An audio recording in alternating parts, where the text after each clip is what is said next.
Estamos nos encaminhando para o final de nosso evento, reforçando sempre o pedido para vocês preencherem a nossa pesquisa de satisfação. Vamos em frente, nossa última palestra de hoje é sobre tratamentos para hemofilia, alternativas atuais e perspectivas para o futuro, com a hematologista, professora, doutora Margarete Ozelo. A doutora Margarete é médica hematologista e professora do Departamento de Clínica Médica da Faculdade de Ciências Médicas da Universidade Estadual de Campinas, onde obteve a formação em medicina, residência médica e doutorado.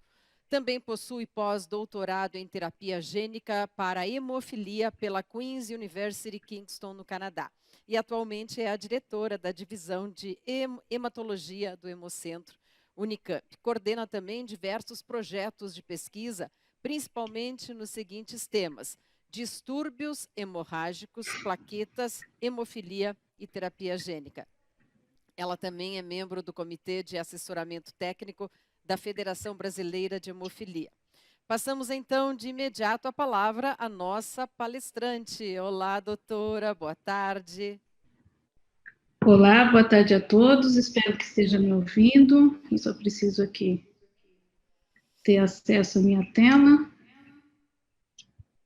Estamos lhe ouvindo perfeitamente. Um imenso prazer estar aqui com vocês.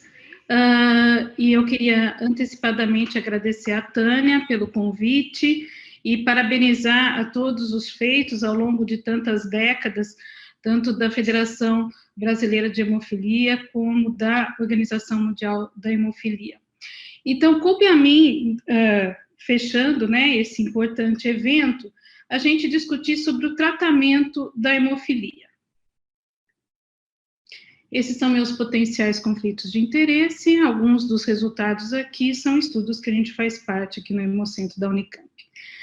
Bom, talvez a essa altura a maioria de vocês já esteja bastante familiarizado, mas uma questão importante, até como a Tânia mostrou, né, as diversas fases aqui do que a gente chama de cascata da coagulação, que isso ocorre in vitro, na verdade, e não na nossa circulação, é só uma maneira da gente reproduzir in vitro. A coagulação normal, ela tem o papel aí de bloquear o extravasamento do sangue diante de uma lesão vascular.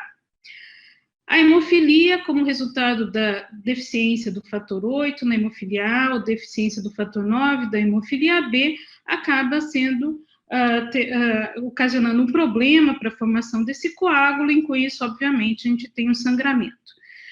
Segundo o último dado, nós temos no mundo, né, no Brasil, são detectados hoje 12.960 pacientes com hemofilia, o que dá mais ou menos 6 pacientes com hemofilia a cada 100 mil habitantes.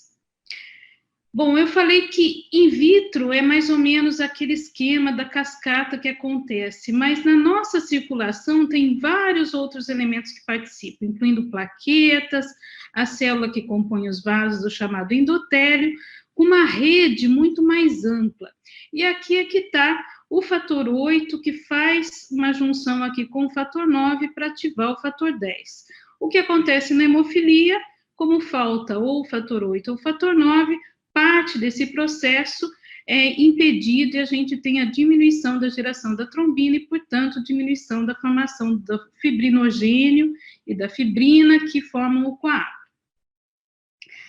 O princípio básico do tratamento da hemofilia, vocês já estão bem habituados a saber, é a reposição, o tratamento chamado de reposição, ou seja, o princípio é muito básico, falta uma proteína, eu reponho essa proteína na circulação, seja o fator 8 ou o fator 9, e com isso eu restabeleço o mecanismo para a formação do coágulo. E como vocês estão familiarizados, a gente pode ter os fatores que são derivados de plasma, e temos também os fatores recombinantes, que são aqueles formados a partir de tecnologia envolvendo engenharia genética. Então, esse é o tratamento mais habitual, chamado tratamento de reposição, só que, obviamente, esse tratamento tem algumas limitações e inconvenientes. Primeira delas é que o tratamento de reposição ele só pode ser feito através de infusões endovenosas, e como vocês sabem, como a meia-vida do fator 8 é em torno de 12 horas, e a meia-vida do fator 9 na circulação é não mais que 24 horas, por conta desse período que o fator permanece na circulação, a gente precisa fazer infusões muito frequentes. Além disso, tem um outro inconveniente entre os pacientes com hemofilia, que é o que a gente chama de imunogenicidade. É o risco de desenvolver inibidor, como já foi dito pela doutora Melina, principalmente em pacientes graves, e aqui, sobretudo, em pacientes graves, isso pode ocorrer em até 25% a 30% dos pacientes com hemofilia grave. Então, a gente fazer diagnóstico de um bebê ou de uma criança com hemofilia grave, a gente sabe que a cada 10, em torno de 3 podem desenvolver inibidor por diferentes causas. Para pacientes com hemofilia B grave, isso é menos frequente, é em torno de 0,5% a 5% dos pacientes com B grave que vão desenvolver inibidor. No entanto, é uma situação muito mais complexa, porque além do fator 9 não funcionar, grande parte desses pacientes também tem reação alérgica e anafilática, que pode ser uma situação bastante grave. Bom, e o que a gente tem de novo, baseado, do que a gente tem além desse tratamento de reposição? Eu vou aqui começar com os produtos de longa duração. Como eu falei, os produtos recombinantes, eles utilizam o que a gente chama de tecnologias envolvendo engenharia genética. Bom, existem vários mecanismos e várias estratégias que a gente pode incorporar moléculas ou fundir com outras proteínas, tudo trabalhando nessa questão de biologia molecular ou de engenharia genética, e com isso a gente faz construções diferentes. E existem algumas tecnologias, por exemplo, de conjugados de moléculas, como o complexo pegilado, que faz com que essa proteína, que esse complexo está acoplado, circule e permaneça por mais tempo na circulação. Outras estratégias, elas fazem a fusão com outras proteínas, como uma porção da imunoglobulina, juntar com a própria albumina e até um polipeptídeo extem. Tudo isso são diferentes tecnologias para fazer com que aquela proteína na circulação dure mais tempo. E baseado nesses princípios é quando a gente tem a formulação dos produtos de longa duração. E sobre isso, eu queria chamar a atenção que logo que foram desenvolvidos os primeiros concentrados de fator de longa duração, e aqui está um exemplo de um deles, que foi do fator 9, como vocês veem, esses primeiros estudos já têm mais de 10 anos, foi muito animador, já que com uma das tecnologias utilizadas, esse daqui é usando a tecnologia do complexo pegilado, a gente conseguiu aumentar 5 vezes a meia-vida, o tempo de permanência do fator 9 na circulação, o que foi muito animador. No entanto, para o fator 8, isso não foi bem assim. Usando uma tecnologia, tanto do pegilado como outras tecnologias, aqui representado é uma que a gente faz a fusão com a parte da FC, da imunoglobulina, o máximo que se conseguia é aumentar 1,5 vezes o tempo que o fator 8 permanecia na circulação. Isso eu posso resumir da seguinte maneira: o paciente hemofílico B, quando ele tomava o fator de longa duração, a gente consegue, com uma única dose por semana, garantir que ele tenha uma boa proteção. Já o paciente hemofílico A, quando ele recebe esse fator 8 de longa duração, essa resposta não é tão boa, e isso valeu para todos aqueles complexos de fator 8 de longa duração. Isso por quê? Porque o fator 8, ele na circulação, ele forma um complexo com o fator de von Willebrand que está na nossa circulação. E o fato é que o fator de von Willebrand, embora tenha uma meia-vida, dure mais tempo na circulação, esse produto, que era exclusivamente um fator 8, ele vencia ao máximo a meia-vida do fator de von Willebrand. Então, a gente não conseguia além de mais ou menos 18 horas, 19 horas de meia-vida. Bom, Aqui vai o primeiro grande avanço, e aqui é um produto que está ainda em fase de estudo, mas em fases já adiantadas de estudo. O que foi feito? Naquela molécula que eu mostrei, que tinha o fator 8, que são essas letrinhas que estão aqui, em azul mais claro tinha sido utilizada uma tecnologia de fusão. Eles incorporaram outros elementos. Um desses elementos aqui é uma parte do fator de von Willebrand, esse linha D3, o segmento do von Willebrand que se liga ao fator 8, junto com uma outra tecnologia que é de fusão, que é um peptídeo Xtend. Então, usando duas tecnologias diferentes, eles conseguiram, de fato, aumentar a meia-vida do fator 8 4 vezes. E aqui a gente vê que depois de 7 dias que o paciente com hemofilia A recebeu uma dose de 65 unidades por quilo, ele ainda tinha 17% da atividade do fator 8 na circulação. Então, essa é a proteína, como eu falei, ela ainda não está comercialmente disponível, ela ainda está em estudo de fase 3, e a gente vê que mesmo naqueles pacientes tomando uma dose única de 25 unidades por quilo, uma semana depois ainda mantinham 5% da atividade do fator 8 na circulação. Então, de todos os diferentes produtos de longa duração que a gente tem, a maioria deles estão disponíveis, tanto para fator 8 quanto para fator 9, mas a proteína de fator 8 de longa duração, que realmente chegou a níveis semelhantes aos resultados do fator 9, é esta proteína, o BIVV001, que ainda está em fases avançadas de estudo. Bom, e as outras alternativas que nós temos para a hemofilia? Então, a primeira, já está bastante conhecida de grande parte de vocês, é o chamado emicizumab, né? Que é baseado na tecnologia de um anticorpo monoclonal biespecífico. Aqui já foi até apresentado pela Melina e mesmo pela Tânia. O que a gente tem? Na verdade, aqui está representado o fator 8. A função do fator 8 é ligar o fator 9 ativado e junto com o fator 10, e quando há essa ligação simultânea, esse complexo consegue ativar o fator 10. O que se fez foi, em vez de fazer uma proteína semelhante ao fator 8, que é o princípio de todos os outros produtos, né, mesmo recombinante, fator 8 recombinante, pegou-se um anticorpo monoclonal e apenas a área que se ligava ao fator 9 ativado e ao fator 10 foi copiada nesse anticorpo monoclonal. Por isso que ele é biespecífico. Ele tem aqui esses sítios de ligação, fazendo o quê? Esta ponte, e através dessa ponte ele é capaz de fazer a função do fator 8. Então, eu não reponho o fator 8, mas com uma a molécula totalmente diferente do fator 8, eu consigo repor a função do fator 8. Com isso, obviamente, acaba sendo uma alternativa de tratamento para pacientes com hemofilia A que tenham ou não inibidor, porque ele simplesmente vai repor a função, reestabelecendo a produção da trombina e da fibrina e assim do coágulo.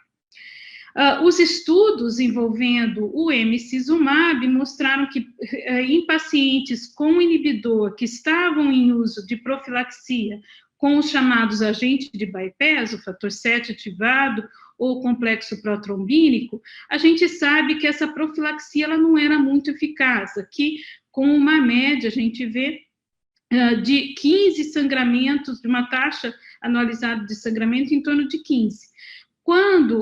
Enquanto que o outro grupo que estava fazendo profilaxia com emicizumab, que além de tudo é uma droga de uso subcutâneo, reduziram para 3,3 de taxa anualizada, reduzindo assim 79%. Agora, o mais interessante é que o mesmo paciente que anteriormente fazia a profilaxia com os produtos de bypass, fator 7 ou complexo protrombínico, quando eles passaram a usar o emicizumab, a gente viu que teve um incremento muito grande daqueles pacientes que não tiveram nenhum sangramento, uma taxa analisada de 0 sangramentos.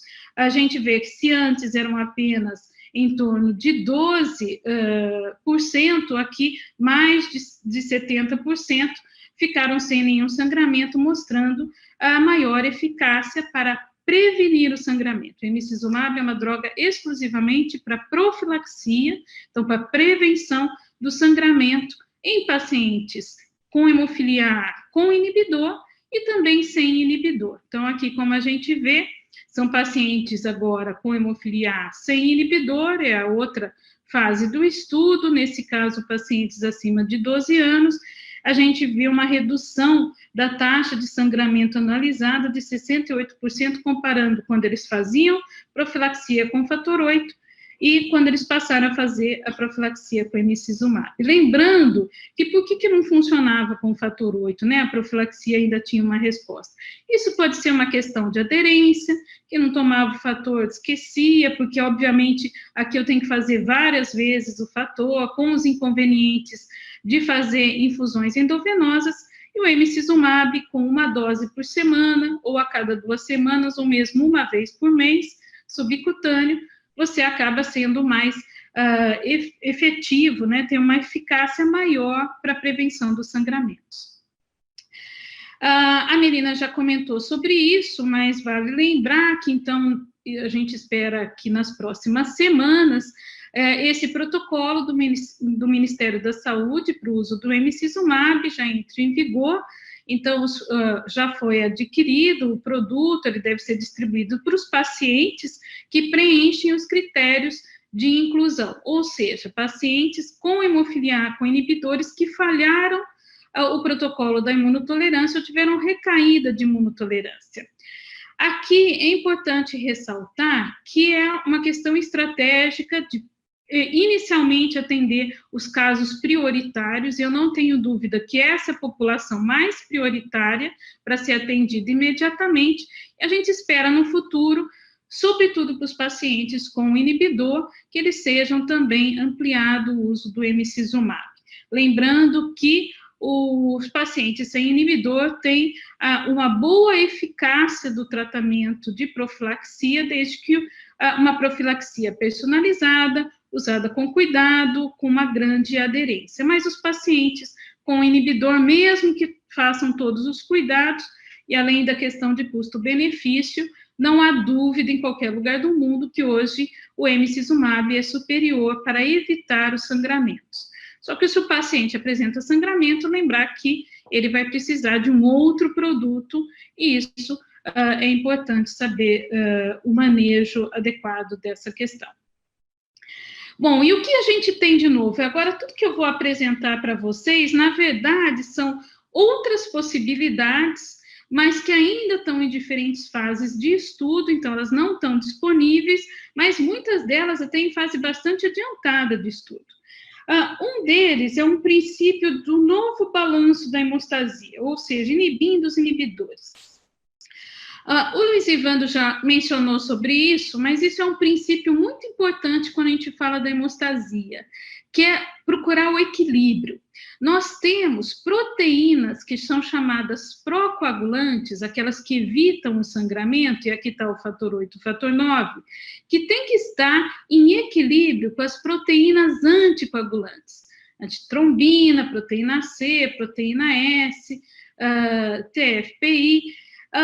Esse número de bolinhas tem que estar num bom equilíbrio. Se eu tiver menos bolinhas aqui nessa porção, onde eu tenho os anticoagulantes, eu vou ter maior risco de trombose. Ou, se eu tiver menos bolinhas do outro lado, como é o caso da falta do fator 8 ou do fator 9, eu vou ter um paciente com sangramento. Então, esse princípio é muito importante, porque um grande risco do tratamento de um paciente que tem um quadro hemorrágico é, se eu tratar demais, desenvolver trombose. E, assim como o grande risco de quem eu estou evitando trombose usando anticoagulação é o sangramento. Então, a gente sempre tem que ficar num equilíbrio dessa balança. O princípio para a hemofilia do tratamento de reposição é basicamente voltar das bolinhas vermelhas aqui que ficaram faltando e que causaram sangramento. E com isso eu restabeleço novamente esse equilíbrio, né, da hemostasia. Por outro lado, uma estratégia diferente, em vez de eu dar as bolinhas vermelhas desse lado da balança, eu posso tirar na mesma proporção, numa proporção semelhante, as bolinhas aqui desse lado dos fatores anticoagulantes, e com isso eu volto a estabelecer o equilíbrio. Então, é dessa estratégia que esses próximos produtos que eu vou discutir com vocês se trata, é nesse princípio. Então, vamos lá.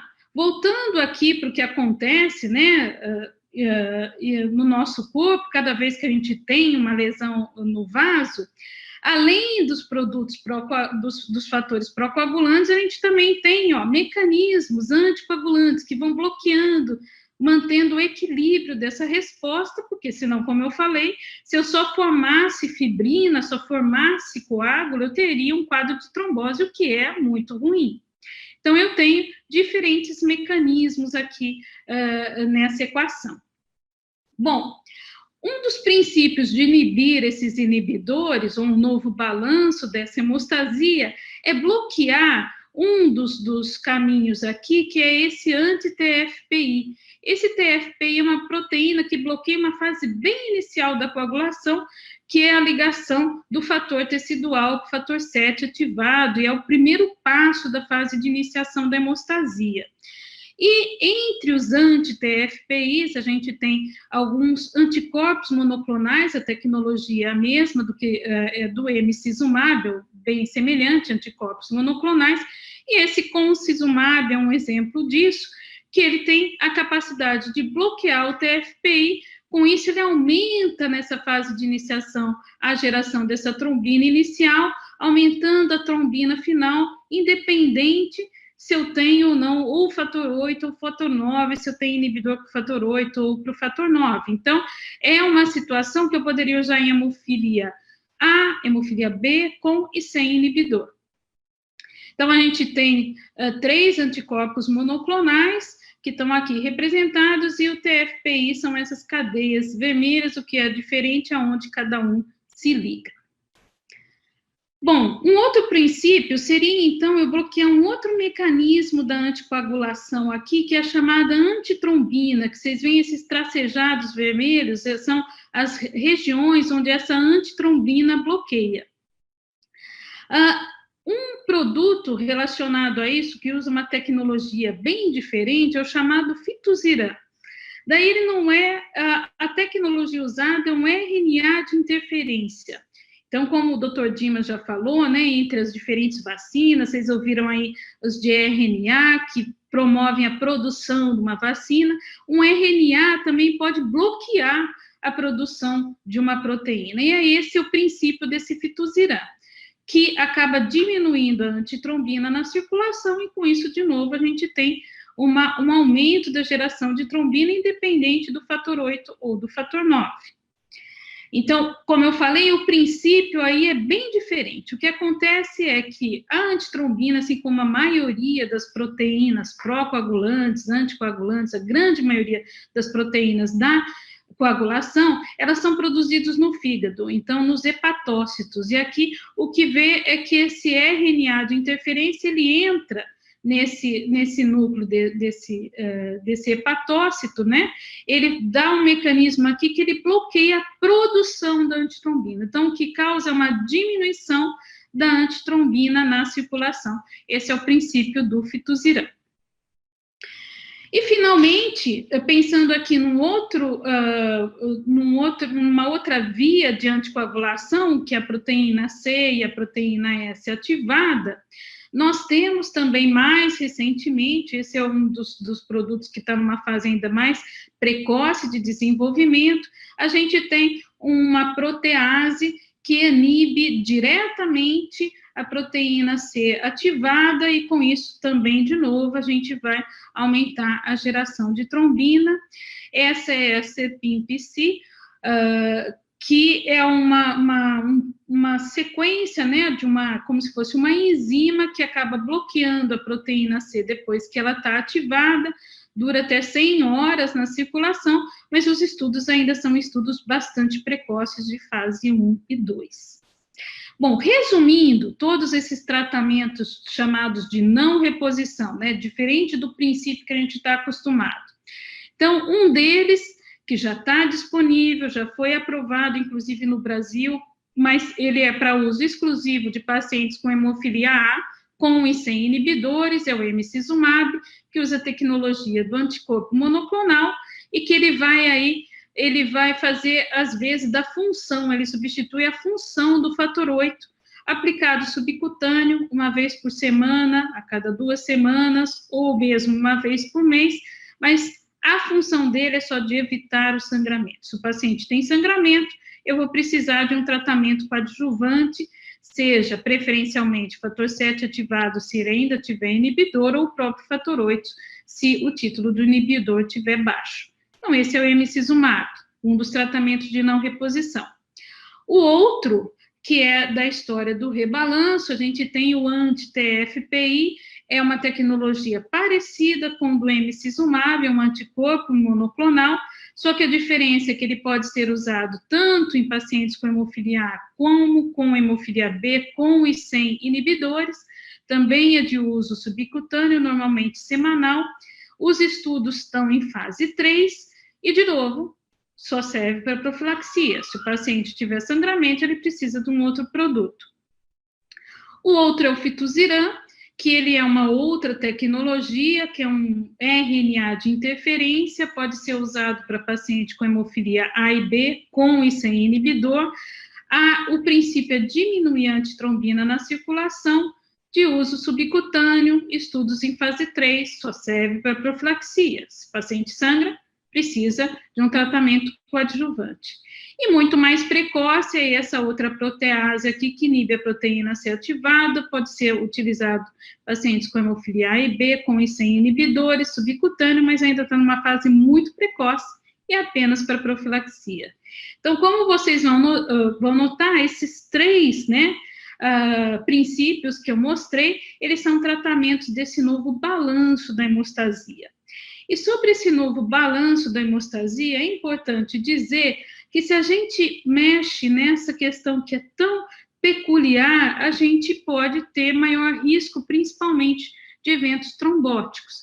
E aqui, só resumindo, nos estudos envolvendo o fitusiran, né, que é aquele que inibe a antitrombina, foram relatados 5 eventos trombóticos, inclusive um caso de óbito de um paciente, porque o diagnóstico da trombose não foi feito adequadamente, o paciente recebeu altíssimas doses de fator 8, acreditando que fosse um sangramento do sistema nervoso central, mas, na verdade, era uma trombose do sistema nervoso central.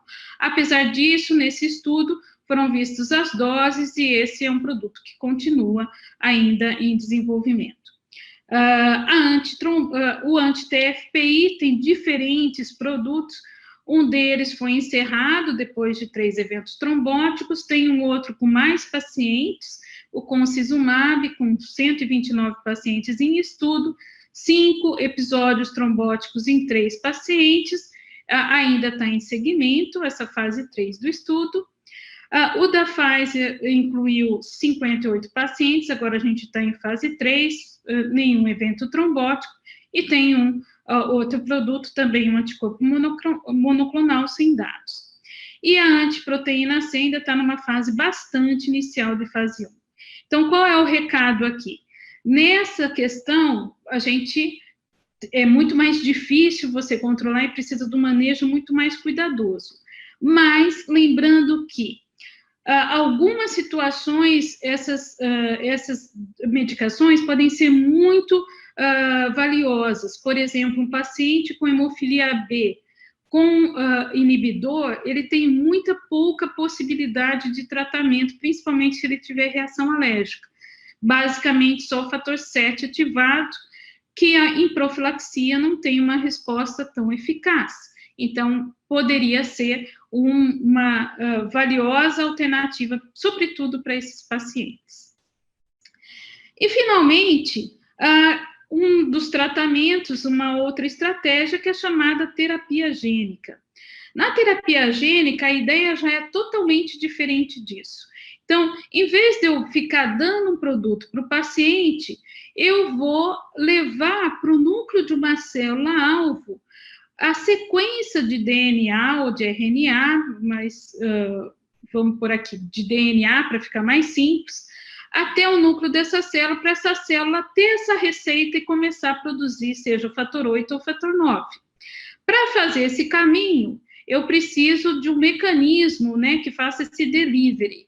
Então, normalmente esse delivery pode ser com vetores virais, quem faz esse delivery é um chamado vetor, ou o que a gente tem na hemofilia de melhor resposta são utilizando os vetores virais. E todos os estudos clínicos de terapia gênica para hemofilia hoje, que estão em andamento, eles usam o mesmo princípio. Ou seja, tem aqui uma parte que eu chamo transgene, que é a sequência de DNA do capsídeo daquele meu vetor viral, e eu tiro a grande parte do vírus, sobra quase nada, e eu ponho nesse lugar a sequência, por exemplo, aqui, da sequência de DNA do fator 9, poderia ser do fator 8. Então, você prepara esse vetor, ele, através de uma infusão endovenosa, que pode durar 1 hora, ou no máximo 2 horas, a maioria das doses, ou existem protocolos que são um pouquinho demorados, mas nunca mais do que 4 horas de infusão, você infunde ambulatorialmente, e o que acontece? Esse vetor aqui, ele tem um tropismo, ele procura a célula do fígado, o chamado hepatócito. Na célula do fígado, esses vetores levam, então, essa sequência de DNA, que ela fica no núcleo da célula hospedeira aqui, da célula-alvo, né, do hepatócito, ela não integra, ela não vai ficar integrada ao DNA desta célula, ela fica aqui como uma sequência que usa todo o maquinário do núcleo dessa célula para começar a produzir a receita que ela está levando, que no caso é o fator 8 e o fator 9, que então a gente encontra na circulação. Esse é o princípio de todos eles que utilizam hoje os estudos clínicos de terapia gênica. Basicamente, se a gente pensar, algumas questões são importantes. O paciente que faz o tratamento de reposição, e que aqui está tomando o fator 8 ou fator 9, uma certa frequência, ele tem aqui os momentos de pico, que é quando o fator 8 ou o fator 9 está na sua atividade maior, logo depois que ele faz a aplicação do fator, mas também tem os momentos de vale, em que cai antes da próxima dose. Então, a gente tem esse zigue-zague aqui, né? Mesmo se eu estiver usando os fatores de longa duração, são menos aplicações, mas eu tenho esses picos e eu tenho esses vales. A ideia do princípio da terapia gênica é que numa única infusão, eu tenho uma infusão e eu atinjo um nível de produção desse fator 8 ou fator 9 que fica relativamente estável. Uma questão importante, eu não tenho esses picos de vale, essa minha célula vai produzindo continuamente, né, o fator 8 ou o fator 9. Mas tem algumas questões bastante importantes para vocês entenderem em relação à tecnologia utilizada hoje de terapia gênica baseada no vetor adenovírus associado. Aqui é uma ressalva muito importante. Esse vetor, o AAV, ou AAV em inglês, ele não tem nada a ver com adenovírus, ele só tem adenovírus no nome.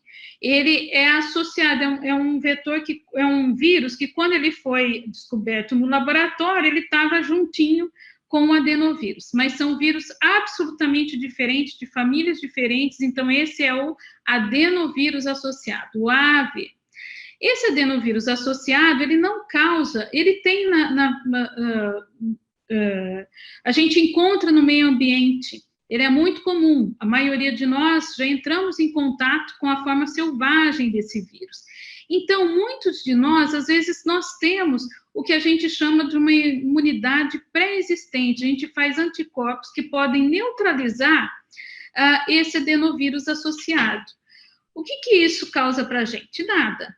Mas, se aquele vetor que eu for usando, eu tiver esse anticorpo, porque lá no passado, em algum momento, eu entrei em contato com um vírus parecido com esse vetor, e eu tenho anticorpos na minha circulação, quando eu receber essa terapia gênica, antes do vetor conseguir chegar lá no fígado, o que vai acontecer? Ele acaba sendo destruído por esses anticorpos da minha circulação, por esses anticorpos neutralizantes. E com isso diminui a eficiência, né, desses vetores chegarem até o fígado. Então, diminui a eficácia do que a gente chama de transdução, de transduzir de lá para o núcleo da minha célula-alvo. Um jeito de eu evitar esse fenômeno é excluir pacientes que tenham alguma taxa desses anticorpos neutralizantes contra aquele vetor que eu estou usando. E como que eu faço para evitar isso? Não tem muito como evitar nesse momento, e, na verdade, nós não temos nenhuma pista em quem tem e quem não tem. A gente sabe que, obviamente, com o passar da idade, a chance da gente ser exposto a esses vírus é maior, mas a partir de uma fase da primeira infância, a gente sabe que muitas vezes a gente encontra com frequência. Então, às vezes, tem toda uma expectativa, você preenche todos os critérios, quando a gente vai testar, você tem um anticorpo, daí a gente tem que falar que, infelizmente, para aquele protocolo, naquele momento, não é candidato, porque o vetor não vai chegar até seu fígado. Uma outra questão importante dessa imunogenicidade, o que a gente chama dessa toxicidade aguda, ou imunidade inata, seria ter uma reação durante ou horas depois da infusão. Isso tem sido relativamente raro, não é uma situação frequente de acontecer, e todos os pacientes que tiveram reação dos diferentes protocolos, ela foi facilmente controlada, nenhum caso grave foi relatado.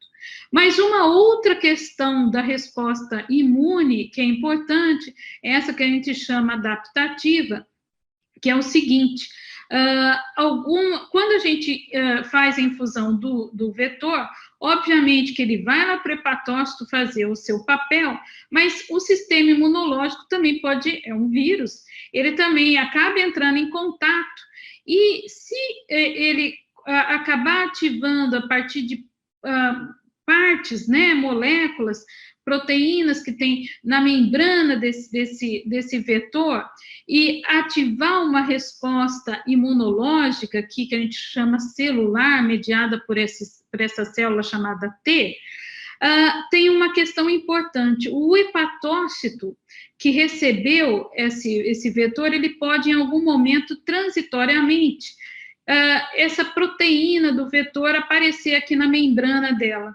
Isso não causa nada para a célula, mas se o meu sistema imunológico entender que quem tem aquela proteína é uma célula ruim, ele acaba destruindo essa célula.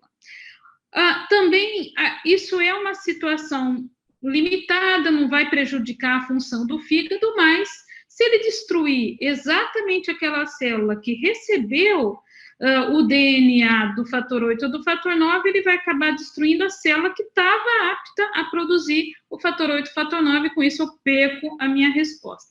Então, isso também é uma questão importantíssima, que a gente tem que entender, e um jeito de evitar, quando eu tenho algum indício de que isso está acontecendo, eu uso medicamentos que diminuem a resposta imunológica, faço uma imunossupressão, e o medicamento mais utilizado é o corticoide, baseado nesse estudo, que foi o primeiro estudo depois de um longo tempo, que a gente não tinha boas respostas da terapia gênica. Em 2011, foi publicado esse estudo em que um paciente que tinha tomado uma dose relativamente alta do vetor, esse daqui é o vetor AV8, com o fator 9, então, para pacientes com hemofilia B, a gente vê aqui em vermelho o fator 9 subindo, de repente começou a descer e começou a subir as enzimas do fígado, chamada ALT. E quando subiu essa enzima do fígado, imediatamente esse grupo decidiu dar uma imunossupressão, que é a prednisona, corticoide, num período curto de 4 semanas, uma dose relativamente comum de se utilizar, e com isso as enzimas do fígado em azul voltaram ao normal, e o fator 9 perdeu do que tinha inicialmente, mas manteve ao longo do tempo, sem a perda, e depois os resultados mostraram que era, de fato, uma resposta imune celular. Com isso tudo que foi dito, os principais critérios de inclusão dos estudos hoje de terapia gênica para hemofilia são pacientes adultos, homens adultos, com hemofilia A ou B grave, até no máximo 2%, dependendo do estudo. Não estamos incluindo nenhum paciente que tem histórico do inibidor, talvez isso para o futuro, mas nenhum deles está voltado a isso, e a maioria deles excluem pacientes que tenham esses anticorpos anti o vetor que eu estou utilizando naquele estudo, o vetor AAV do número específico, do sorotipo específico, que seja detectado. Então, cada vez ele é testado para aquele vetor. E que não tenha nenhuma doença hepática, ou risco de trombose ou neoplasia. A maioria dos estudos clínicos tem esses critérios, e é aqui em negrito a questão dos anticorpos neutralizantes, é aquele que eu não sei antes de fato, testar. Atualmente, a gente tem 3 estudos de terapia gênica para hemofilia B, e eu vou atualizar para vocês um desses estudos, que é da uniQure, todos eles usando AAV com tropismo para o fígado. O fator 9, ele é um fator 9 mais potente, é uma sequência que tem uma mutação chamada fator 9 Pádua, que com pouco proteína que eu produzo, eu consigo ter uma atividade muito maior. Com isso, até a dose pode ser mais equilibrada, e aqui a gente tem os dados da fase 3, que foram recentemente apresentados em julho desse ano no Congresso de Trombose e Hemostasia Internacional. Então, esse estudo chama HOPE-B, é um estudo de terapia gênica para hemofilia B, que incluiu, que utilizou esse vetor, né, com o Pádua, essa é a dose, 2 vezes 10 a 13ª, só que tinha uma peculiaridade. Pacientes adultos com hemofilia B com fator 9 até 2%, que tinham feito profilaxia por um tempo, sem história de inibidor, nem problemas de infecção ativa para hepatite B, mas eles incluíram os pacientes que tinham os anticorpos neutralizantes contra o vetor que eles estavam usando, o AAV5. E eles decidiram que não ia usar imunossupressão, exceto se aumentasse as enzimas do fígado. E um dado aqui importante que a gente vê é que nessa fase 3 foram incluídos 54 pacientes, e depois de 26 semanas, então, aí alguns meses, né, a gente vê que dos 23 pacientes que tinham aquele anticorpo positivo, ele tinha uma média de produção do fator 9 em torno de 32,7%, que é muito parecido com aqueles 31 pacientes que não tinham anticorpo presente, que foi 41,3%, pela primeira vez. Foi mostrado que talvez em algumas situações, dependendo da técnica, a presença desses anticorpos neutralizantes não seja uma limitação. E em relação à terapia gênica para hemofilia A, bom, nós temos no momento 5 estudos em andamento, em diferentes fases, 3 deles em fase 3, e o que eu quero dividir com vocês é o estudo que está mais adiantado, que é o estudo da Biomarin, que concluiu os 15 pacientes da fase 1 e 2, e atualmente está em andamento, já foram incluídos 134 pacientes com hemofilia A na fase 3. Então, também no mesmo congresso foi atualizado recentemente os dados, e isso é muito importante, porque já são 5 anos de segmento, que está aqui representado em rosa, dos pacientes que receberam a dose mais alta, que é a mesma dose utilizada nos estudos de fase 3, que é 6 vezes 10 a 13ª. Uma questão importante relacionada a esse estudo é que a gente vê que no primeiro ano, nas primeiras 52 semanas, que nesse gráfico está representado aqui em preto, a gente vê que é quando os pacientes tiveram uma expressão do fator 8 mais alta. Então, com uma média de até 64%, mas alguns pacientes chegaram até ter mais de 200% de fator 8. Só que, a partir do ano 2, 3, 4 ou 5, teve uma queda progressiva, que a inclinação, embora seja muito menor do que a perda do ano 1 para o ano 2, a gente vê que no ano 5, a média da frequência do fator 8 está em torno de 11,6% do fator 8, mostrando, então, aí uma questão da durabilidade. Quanto tempo o paciente vai continuar expressando, aqui são apenas, nesse caso dessa dose mais alta, 7 pacientes, mas durante 5 anos, eles mantiveram uma expressão que vem caindo um pouco ao longo do tempo. O mais importante é o dado clínico. O dado clínico mostra que, embora o fator 8 diminuiu ao longo do tempo, depois de 5 anos, a gente ainda observa uma redução da taxa anualizada do sangramento de 95%. E 6 dos 7 pacientes no 5º ano não tiveram nenhum sangramento e nenhum dos pacientes, nem nessa dose, nem numa dose intermediária aqui, de 4 vezes 10 a 13ª, em 4 anos, voltou a fazer uso de profilaxia com fator 8, mantendo uma taxa de sangramento muito menor do que antes deles terem recebido a terapia gênica.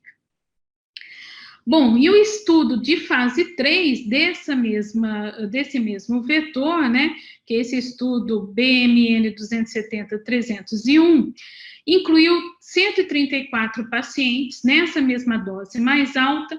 Esse foi um estudo que eu tive o prazer de apresentar nesse mesmo congresso. Aqui a maioria dos pacientes são pacientes brasileiros, pensando nos pacientes de um único centro, né, de um único país, tem uma grande parte de brasileiros, e quando a gente observa os 132 pacientes que não tinham antecedente de HIV, depois de 1 ano que receberam a terapia gênica, a gente vê que a média da expressão do fator 8, está em torno de 42,9%. 17 pacientes desse grupo, eles já completaram 2 anos no momento que a gente fez essa avaliação. E o que a gente viu se repetiu o que tinha sido visto com aquele grupo menor de até 15 pacientes. Ou seja, no primeiro ano teve uma expressão maior, de 42%, mas nesses 17 pacientes, do ano 1 para o ano 2, a média caiu para 24,4%, que foi uma queda muito parecida do que foi observado no estudo fase 1 e 2, do ano 1 para o ano 2, e obviamente a gente continua seguindo esses pacientes para avaliar a questão da durabilidade dessa expressão. Mas, nesses 134 pacientes, e aqui são só 112 que primeiro fizeram uma fase observacional, a redução da taxa de sangramento é muito significativa.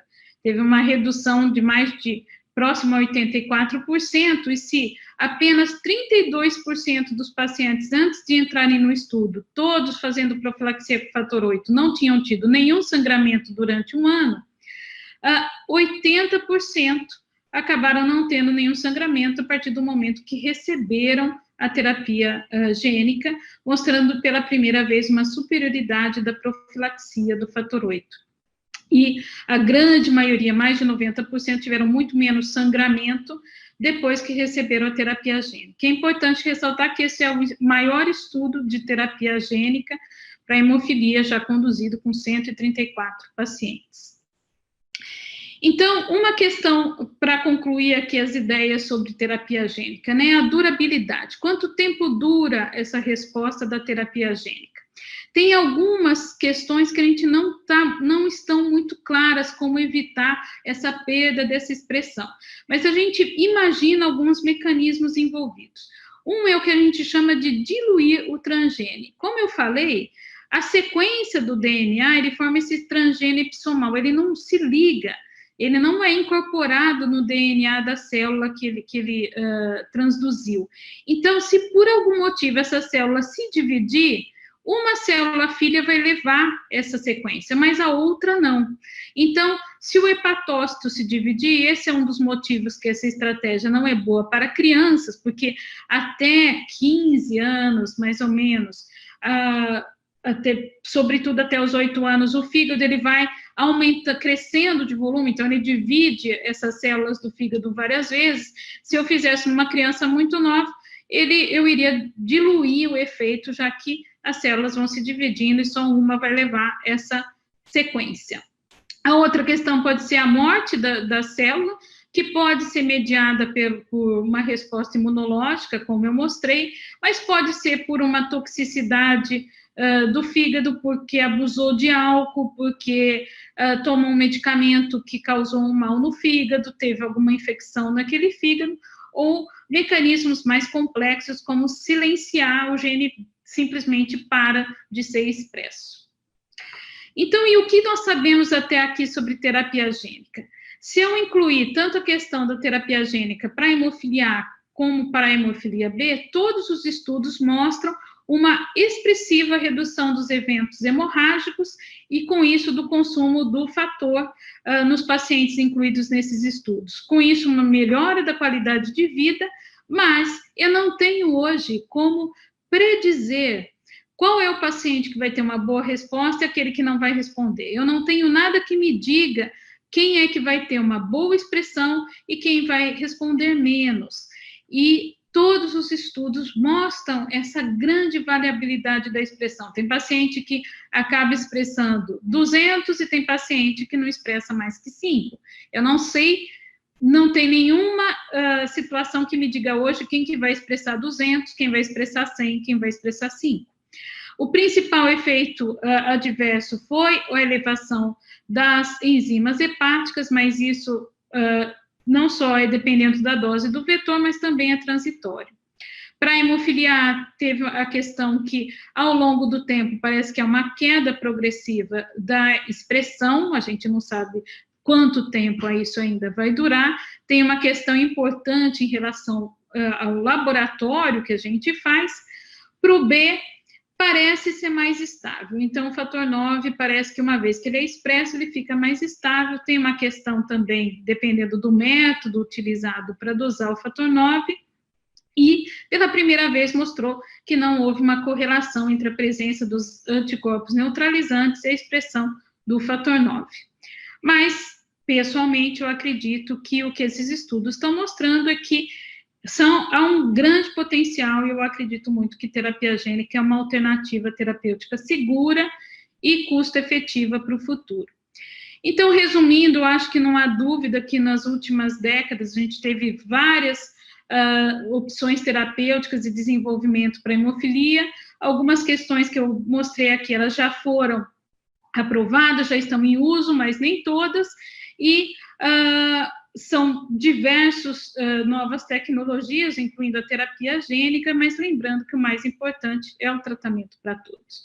E com isso eu gostaria de agradecer a participação de vocês.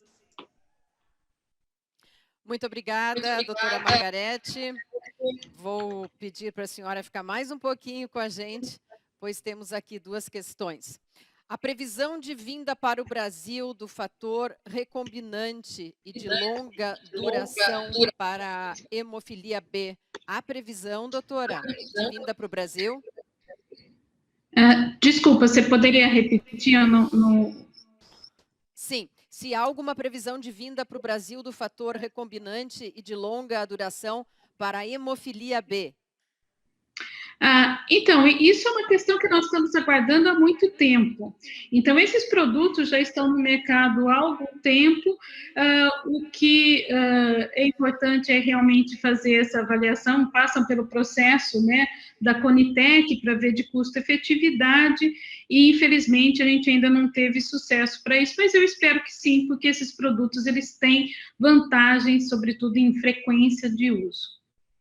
Mais uma pergunta, doutora. Após ter hepatite C e curar, a pessoa pode entrar numa pesquisa genética? Sim, desde que a função do fígado esteja preservada. Então, obviamente que a hepatite C tem que estar curada, não pode estar ativa, mas é feita uma análise para ver se o fígado ainda está preservado. Doutora, muito obrigada pela sua participação, pela sua brilhante palestra. Uma boa tarde. Um grande prazer. Obrigada.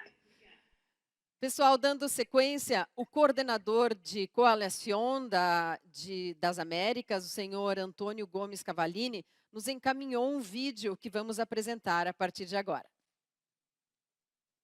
Hola amigos, ¿cómo están? Un gusto, mi nombre es Antonio Gómez Cavallini, yo soy el coordinador general de la Coalición de las Américas. Y bueno, es muy importante y muy interesante poder saludarlos a ustedes en este evento de Juntos por la Hemofilia que hace la Federación Brasileña de Hemofilia. Lamento que por razones de internet y de conectividad no puedo estar presente y en vivo. La verdad que es muy compleja la internet por la zona donde estoy yo, y la verdad que no puedo estar conectado en vivo y se cae permanentemente. Entonces hemos decidido que les enviaba un mail con algunas consideraciones y algunas cuestiones que quiero comentarles y que quiero agradecer. Primeramente, nuevamente felicito a Tania Marionzi Petrovelli, la presidenta de la Federación Brasileña de Hemofilia. También quiero agradecer por este evento. Es en su segunda edición y la verdad que es muy interesante a todos los panelistas y todos los que estamos trabajando mancomunadamente la hemofilia tanto en América como en el mundo. Y en este sentido les quiero comentar un poco algunas cuestiones que estamos trabajando también desde la Coalición de las Américas. La coalición, como ustedes bien saben, desde hace unos 5 años está llevando adelante una tarea articulada y mancomunada junto con la Federación Mundial de Hemofilia. Quien fue el precursor de esto fue César Garrido, quien antecedió en estas conferencias, quien actualmente es el presidente de la Federación Mundial. Y luego continuamos con un trabajo articulado con diferentes coordinadores que son de distintos países de las Américas, y llevamos adelante algunas ideas centrales para poder mejorar el tratamiento de la hemofilia en todo el continente. Esto tiene que ver producto de lo que fue en algún sentido la Declaración de Panamá, que fue la primer summit, la primer cumbre de todos los países, prácticamente de los 24 países estuvieron casi todos presentes y algunos también adhirieron en formato virtual. De esa declaración que justamente conformamos entre todos, donde tiene 5 puntos centrales. Poder obtener un mejor registro de acá a 3 años de pacientes en toda la región, o sea, mejorarlos en niveles altos, arriba de un 75-80%. Obtener centros de tratamiento integrales de todas las organizaciones nacionales miembros de la hemofilia en América. También, como otro norte, nos propusimos el acceder a la mejor calidad de medicación para los distintos tratamientos que se tienen que llevar adelante en la región, ya sean por hemofilia o también aquellos que tienen que ver con inhibidores. Y justamente poder avanzar en esta lógica de llevar adelante un tratamiento para todos y una profilaxis para todos. Es en ese marco que la coalición viene articulando con las distintas organizaciones nacionales miembros, con la Federación Brasileña de Hemofilia, que Tania es nuestra coordinadora de relaciones institucionales, así que le agradezco también a ella la labor que hace en la coalición, y justamente articulando con las organizaciones, articulando con organismos internacionales con los cuales queremos empezar a tener una más estrecha vinculación de la que aún ya tenemos, como la Organización Panamericana de la Salud, Cominska y otras más, a los fines de poder llevar adelante lo que nosotros consideramos un círculo virtuoso. El círculo virtuoso es que los distintos actores que viven de la comunidad de hemofilia o que están relacionados con la hemofilia puedan tener este win-win, como lo llamamos nosotros, que es el ganar-ganar para todos. Justamente la intención es que los estados puedan reconocer y puedan tomar en consideración que el aporte y el gasto que hacen en hemofilia para la medicación y para el tratamiento no es un gasto, sino que es una inversión. Porque cuanto mejor tratamiento tenemos, cuanto más tratamiento profiláctico hay, lo que sucede justamente es que los pacientes estamos con mejor calidad de vida y el Estado, pensando hacia futuro, gasta menos de lo que tendría que gastar si tuviera que estar dándonos por los episodios que cada uno tenemos. Es en ese sentido que el paciente también gana en calidad de vida, gana en mayor actividad. Y es así que también, en este caso, la industria también ve planificada y ordenada su proceso de presencia en la región y en todos los países. Es por eso que creemos centralmente que este círculo virtuoso del ganar, ganar, ganar para todos es el que tenemos que llevar adelante. Y para eso es central poder justamente conversar, hablar y debatir y mostrarle la información a los tomadores de decisiones de cada uno de los países de todas las Américas, de cada uno de los tomadores de decisiones, justamente con este objetivo bien claro. La hemofilia, si se la trabaja de manera profiláctica, integral y con una visión hacia futuro, no es un gasto, sino que es una inversión. Y ese es el mensaje bien claro que yo les quiero dejar en este sentido. Para ello también es importante que todos los que estamos en este evento, todos los que están trabajando y colaborando con las distintas organizaciones en todo el continente y también en todo el mundo, tengan un rol activo, empoderado y voluntario para que justamente seamos cada vez más. seamos cada vez más las organizaciones de pacientes más fuertes, tengamos mejores redes de contacto, tengamos mayor fuerza para instalar a la hemofilia en la agenda pública de cada país, pero sobre todo también tenemos que mejorar, y como uno de los primeros aspectos que les mencionaba que es central en el trabajo de la Declaración de Panamá, mejorar el registro, porque claramente todos sabemos que no es igual que nosotros podamos ir a sentarnos con un Ministerio de Salud teniendo un registro un poco flojo, quizás con algunos faltantes o con algunos números que no son verdaderos, a que tener un registro bien armado, bien concreto y bien fuerte. Eso para mí es central. Y justamente también, como lo estaba diciendo Mark Skinner, que estaba viendo recién su presentación sobre el PROB Study, es muy importante también poder tener en claro esto, de que la calidad de vida del paciente mejora, de que las situaciones cotidianas que el paciente va sufriendo y va teniendo en cada momento de su vida se revierten y son mucho mejores en función de un tratamiento profiláctico. Justamente esa información también es importante mostrárselas a las organizaciones estatales, a las organizaciones internacionales y a los que deciden sobre la inversión, como les comentaba recién, del tratamiento en cada país. Por eso es que insto a todos y llamo a todos a que podamos trabajar en conjunto. Yo sé que se lo hace, yo sé que lo estamos haciendo en las Américas. La coalición viene mejorando en su performance, en su trabajo, en su dedicación, pero sobre todo el continente viene mejorando ya desde hace muchos años para atrás en relación a ¿qué? En relación a tener un mejor registro. De hace 10 años para acá el registro mejoró mucho, los centros de tratamiento mejoraron mucho, la presencia de la Federación Mundial también está muy presente con los gerentes regionales y a quienes saludo y valoro enormemente el trabajo que hacen. Fernanda Geiger en América del Sur y Miguel Izquierdo en Caribe y América del Norte, con quienes trabajamos articuladamente, y eso es lo que tiene que seguir pasando y hacia eso tenemos que ir. Así que les agradezco, lamento no poder estar en el vivo con ustedes, pero me excede las situaciones de internet. La pandemia del COVID ha hecho que haya una saturación muy fuerte de los usos de internet y del wifi, y eso es lo que me llevó a que realmente busquemos esta opción de poder enviarlo por un correo, pero no quería dejar de darle estos puntos centrales, estas ideas centrales, y que sigamos todos por el camino que venimos transitando con mucha vocación, con mucha decisión, y sumando a aquel paciente, aquel padre, aquel amigo que todavía no se sumó a la organización y necesitamos que lo haga para colaborarnos y para tener un mejor tratamiento para todos y profilaxis para todos. Así que les agradezco desde ya, los invito a que participen también en las redes de la coalición, que transmite este evento y lo ha difundido, tanto en Instagram como en Twitter o en su página web o en su Facebook. Así que los esperamos a todos, así que a seguir trabajando, así que muchas gracias y un abrazo fraternal para todas las Américas. Muy amable. Obrigada pela participação mais uma vez. Quanta informação, né, pessoal? A nossa tarde foi realmente maravilhosa, principalmente pela participação dos nossos palestrantes e parceiros da Federação Brasileira de Hemofilia. E agora é com muita honra que eu convido novamente a nossa presidente, a presidente da Federação Brasileira de Hemofilia, a Tânia Pietrobelli, que já está aqui no palco, para uma saudação final.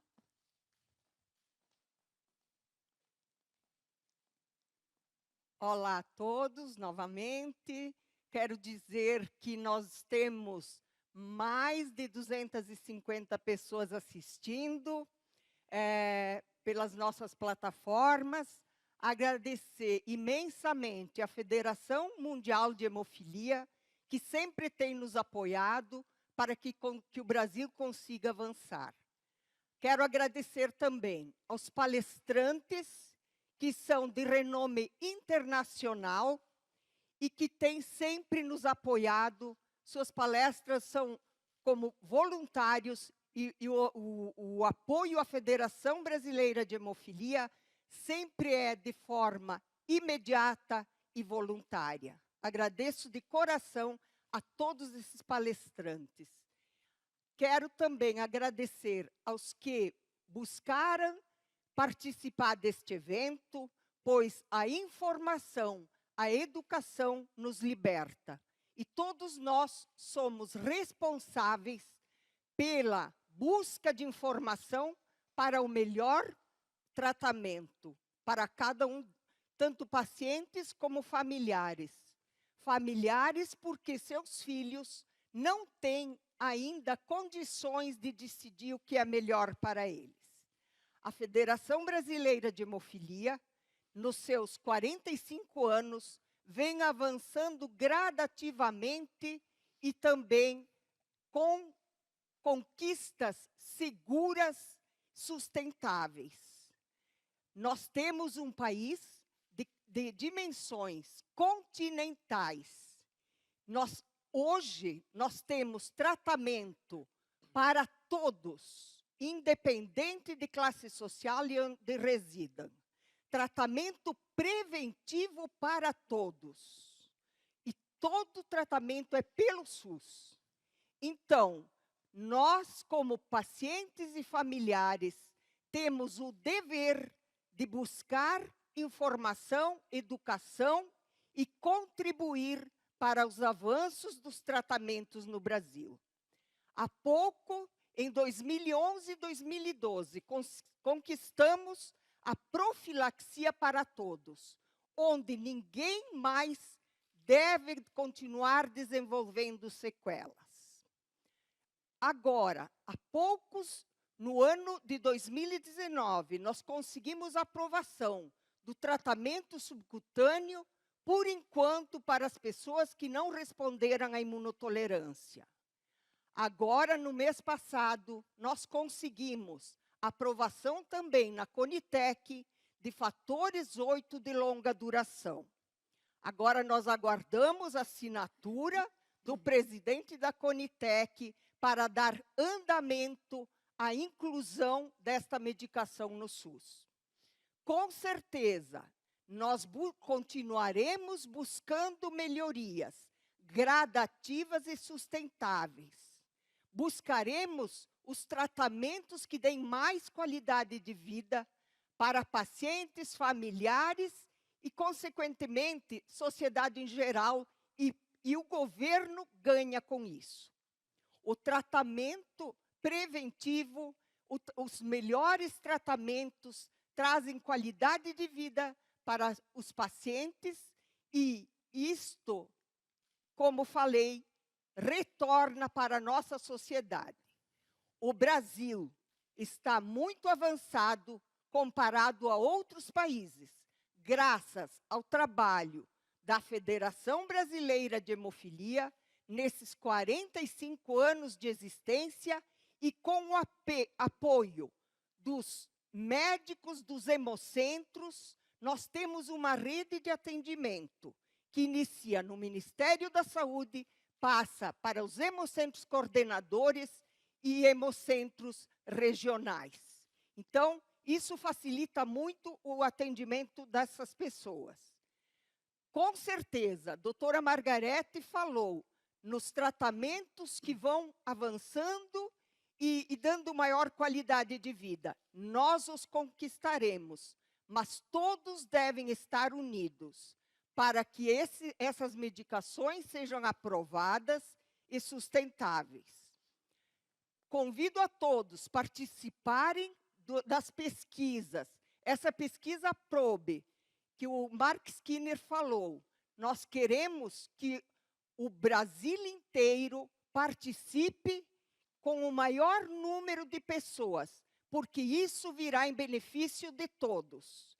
Então, todos nós somos responsáveis, embora tenhamos uma Federação Brasileira de Hemofilia e 25 associações estaduais filiadas, cada um de nós também é responsável. Gostaria de agradecer imensamente o César Garrido, presidente da Federação Mundial, que mesmo antes de ser presidente, já apoiava o Brasil. Agradecer o Mark Skinner, que foi nosso presidente da Federação Mundial e que muito nos apoiou. Agradecer a todos os palestrantes, agradecer a Coalição das Américas, da qual eu faço parte, que a gente está ajudando e crescendo junto e ajudando a melhorar a situação de outros países. Obrigada a todos, espero que todo mundo continue contribuindo e se sinta responsável também, para que o nosso tratamento seja cada vez melhor e a qualidade de vida também. Obrigada a todos e até a próxima. Grande abraço. Muito obrigada, Tânia. Nosso agradecimento muito especial à presidente. As palavras que ouvimos emocionam sempre e é uma luta. E parabéns, então, pelo trabalho de todos. Pessoal, gostaríamos, antes de encerrar, pedir a vocês para que participam, respondam à nossa pesquisa de satisfação, que será enviada por e-mail para a elaboração dos temas do terceiro Juntos pela Hemofilia. Muito obrigada a vocês que estiveram conosco, a participação no segundo Juntos pela Hemofilia. Este evento contou com o patrocínio Ouro da Roche, o patrocínio Prata da Bayer, Novo Nordisk e Takeda. O patrocínio Bronze, nosso muito obrigada a Biomarin e Pfizer. E para encerrarmos, convido a todos para que assistam mais uma vez o vídeo lindíssimo dos 45 anos da Federação Brasileira de Hemofilia. Obrigada pela atenção de todos e um excelente final de semana.